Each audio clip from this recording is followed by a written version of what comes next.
저는 모태신앙이고 집안이 완전 기독교. 너는 일반인으로 살면 안 된다라는 어떤 그런 계시. 눈을 감아지지도 않으면서 이렇게 화경처럼 비치는 거예요.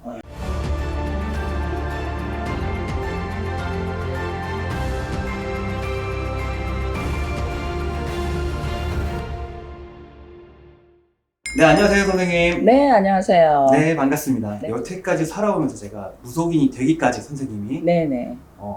어떤 사연이 있었고 후회가 되시는 것도 있었을 테고 네. 거기에 대해서 좀 듣고 싶습니다. 제가. 네. 저는 글쎄 저희 집안이 원래 그러니까 저는 모태신앙이고 집안이 완전 기독교. 네, 우리 집안. 그리고 저희 집안이 교회도 있어요. 그리고 저희 삼촌이 목사님이시고 그러신 적인데 제가 이 길을 온 건 저한테 이제 신이 그러니까 그래 네가 제자가 되어야 한다 해서 이 길을 오긴 왔는데 이 길을 오기까지가 참 힘들었어요. 그러니까 일반인들은 상상을 못할 정도의 어떤 그런 고통 그런 것들을 많이 주시는데 그렇다고 해서 제자를 죽이려고 주시진 않아요. 그런데 이유가 있으세요. 왜 그러냐면 네가 이 길을 가면서 네가 이 길을 가야 그러니까 일반인들이 알지 못하는 것들을 네가 일반인들한테 알려줘야 되지 않느냐. 그래서 예를 들어서 아픈 사람은 병을 낫게도 해줄 것이고 그리고 진짜 정말 안 좋은 일이 터질 거는 미리 또 막아도 줘야 되고 이런 것들 이런 일을 네가 해야 되는 사주팔자니까 네. 너는 일반인으로 살면 안 된다라는 어떤 그런 계시. 근데 이제 그거를 처음에는 몰랐어요. 그리고 받아들이기가 너무너무 힘들었었고 왜 그러냐면 저 같은 경우도 모태신앙이었기 때문에 그리고 또 제가 이 신을 또 이 길을 오기까지가 저 육남매 중에 맏딸이에요. 그러니 부모님 기대가 얼마나 컸겠어요. 그렇죠. 예, 그랬는데 결혼을 해서 아들도 둘을 낳아서 기르고 있고 그런 상태에서 이제 제가 오게 됐는데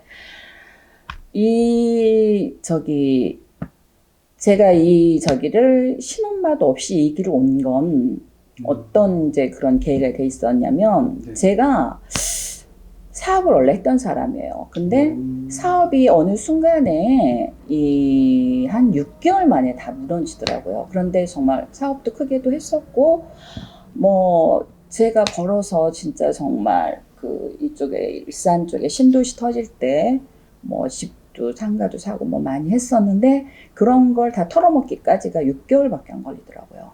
네. 그렇게 다 저기 하면서 모든 이제 내 주변을 다치기 시작하는데 너무너무 힘들었고 또 첫째는 제가 그러니까 신경과를 갈 정도로 힘들었어요. 나 혼자 스스로. 그 정도로 많이 힘들었는데 거기 가서도 별다른 저기는 나오지 않았고 그런데 나는 너무 힘들고 그러다 보니 이제 나중에는 어떤 저기까지 생기냐면 잠을 자려고 눈을 감는데 눈을 감아지지도 않으면서 이렇게 화경처럼 비치는 거예요. 그냥 어떤 절 비슷한 그런 것도 보이고 애기들도 보이고 그러니까 막 뭐 정리 정도는 할 수 없을 정도로 근데 모르잖아요. 우리는 이제 교회를 다녔던 사람이기 때문에 이런 깃발이 있는 것도 사실 돌아다녔어요. 이 옆에 깃발이니까는 그 한마디로 말하면 교회 다니시는 분들은 마귀라 그래요.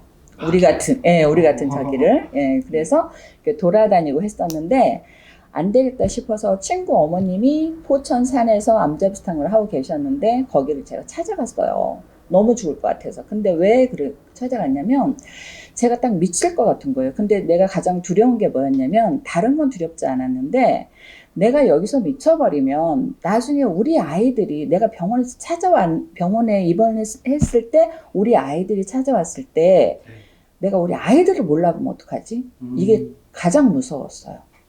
예.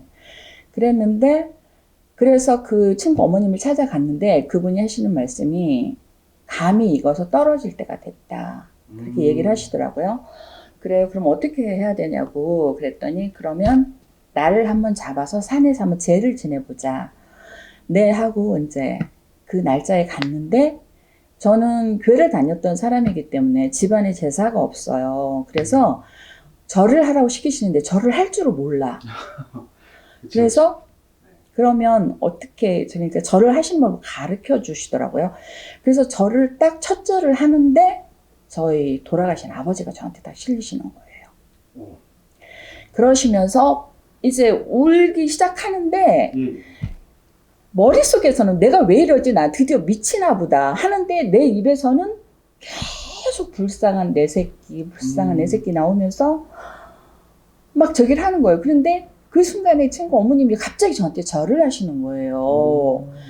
신이 오셨다고 절을 하시는데 나는 이게 상황이 정말 이게 무슨 상황인데 왜 나한테 절을 하시지?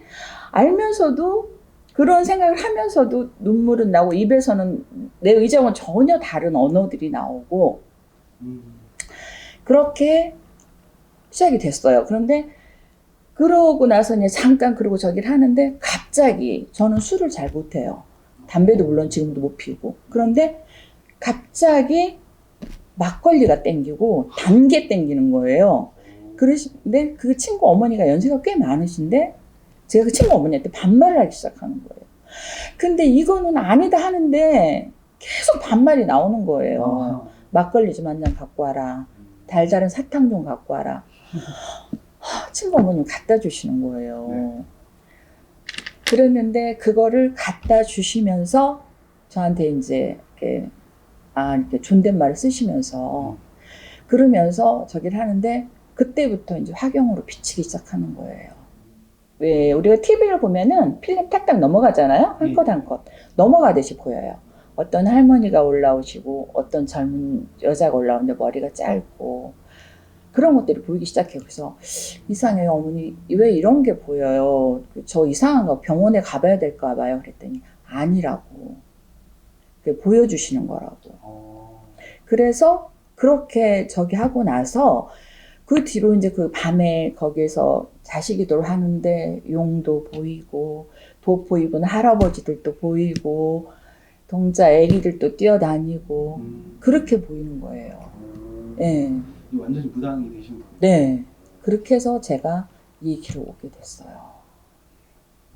제가 이 길을 와서 후회되는 건 보람된 일도 참 많았지만 우리 아이들, 그러니까 이 성장한 아들들이 결혼을 이제 지금 큰애는 했고 아직 작은애는 아직 안 했는데 예를 들어서 연애를 했을 때 우리 엄마가 무당이야라고 했을 때 우리 아들은 그 상대를 너무 좋아하는데 내 직업 때문에 그 집안에서 반대할 수 있잖아요.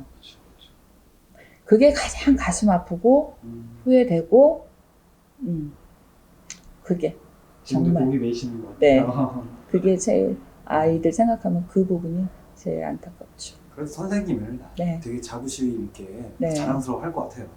네, 그런데 뭐 우리 아이들은 제가 이제 그런 것 때문에 걱정을 하면 교제를 할 때 여자친구 사귈 때 얘기한대요. 가장 먼저 우리 엄마 이런 일 한다고. 집안의 종교 뭐냐고. 네. 그리고 또 직장 다니면서 뭐 일이 안 풀리면 우리 엄마한테 부적을 하나 써서 내려받아야 되겠는데 그렇게 할 정도로 아이들이 굉장히 네. 지금 선생님 이용호 그렇죠. 그렇죠. 네. 그리고 네, 또 하나는 제가 이렇게 조금 밖에 나가서 꺼리고 그러면 왜 엄마가 왜 그걸 부끄러워하냐고. 네. 엄마는 다른 사람이 가지고 있지 않는 능력 하나를 더 가지고 있는 건데 생각해요. 저희 아이들이 하는 이야기예요. 그래서 더 힘이 솟고 저도 그 얘기를 들으니까 제가 더 뭉클하고 그러네요. 힘내시고요 선생님. 부모님한테 잘하세요. 네, 그럼요. 지금 무당이 되신 건 그래도 자부심이 있으시고 또 자식들도 그렇게 뒷받쳐가지고 응원까지 해주고 그러니까 또 힘이 나시잖아요. 그러면 어떻게 보면 제가 얘기를 많이 다뤘네요. 어떻게 무당이 되시기까지 사연이 많긴 많네요. 많죠. 이곳은 지금 어딜까요 근데 저희? 여기가 지금 일산 동구예요. 일산 동구 성석동. 그러니까 파주하고 경계선이에요. 그곳에 있는 설궁이죠. 네, 설궁이죠. 네. 사람들이 모를까봐. 네. 예, 알겠습니다. 오늘도 제가 네. 이제 선생님에 대해서 알아봤습니다. 저희가. 네. 네, 다른 것도 아니고 선생님에 대해서. 감사합니다. 다음번에는 좀 즐거운 컨텐츠로 선생님 네, 찾아뵐 거예요. 네네. 네, 기대하시고요. 네. 감사합니다. 네, 감사합니다. 고생하셨어요.